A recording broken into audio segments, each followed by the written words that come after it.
Hello বন্ধুরা, আজকে হাঁসের ডিম দিয়ে ফুলকপির রেসিপি নিয়ে চলে আসলাম বেলি ব্লগস চ্যানেলে। সো ভিডিওটা কেউ স্কিপ করবে না, পুরো ভিডিওটা দেখবে। আশা করি তোমাদের ভালো লাগবে। ভালো লাগলে দয়া করে একটা করে লাইক করে দিও। সো বন্ধুরা, এটা ছোট বড় সবারই প্রিয় একটা রেসিপি।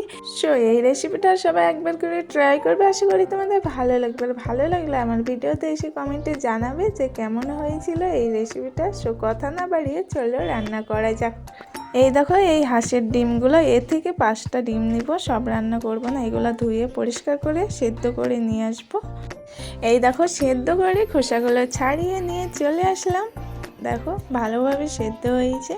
এবার ফুলকপিগুলো কেটে ধুয়ে পরিষ্কার করে নিয়ে চলে আসলাম। এবার উনুনে কড়া দিয়ে দিলাম। কড়াটা তেতে গেলে সর্ষের তেল দিয়ে দিলাম। তেলটা গরম হয়ে গেলে ডিমগুলো দিয়ে দিলাম ভাজার জন্য। এতে একটু কালার করার জন্য হলুদ গুঁড়ো দিয়ে দিলাম। ডিমটা একটু নাড়াচাড়া করে চারিদিক ভাজা ভাজা করে নেব।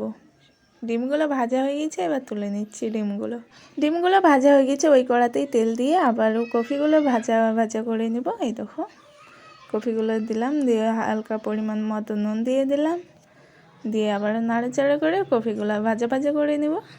কফিগুলো ভাজা হয়ে গেছে, তুলে নিলাম। এই দেখো, দিয়ে আবারও কড়াতে তেল দিয়ে দিলাম, সর্ষের তেল। তেলটা গরম হয়ে গেলে এবার পেঁয়াজ কুচি লঙ্কা কাটা দিয়ে দিলাম।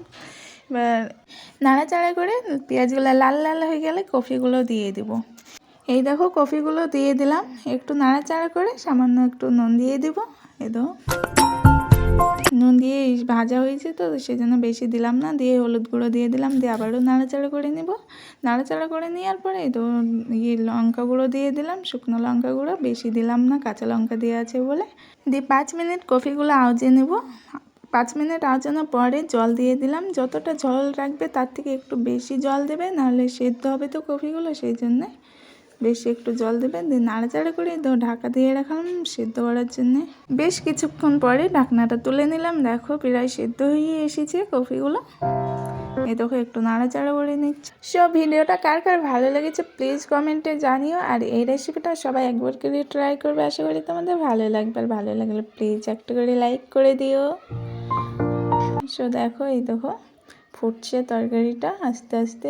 বেশি জোরে জাল দেবে না, আস্তে আস্তে জাল দেবে। তরকারিটা আস্তে আস্তে হলে বেশি ভালো লাগবে। তরকারিটা হওয়ার মুখে এবার দিয়ে দেবো জিরে গুঁড়ো। এই দেখো, জিরে গুঁড়ো দিয়ে দিলাম। দিয়ে আবারও নাড়াচাড়া করে নেব, দিয়ে একটু ফুটিয়ে নেব।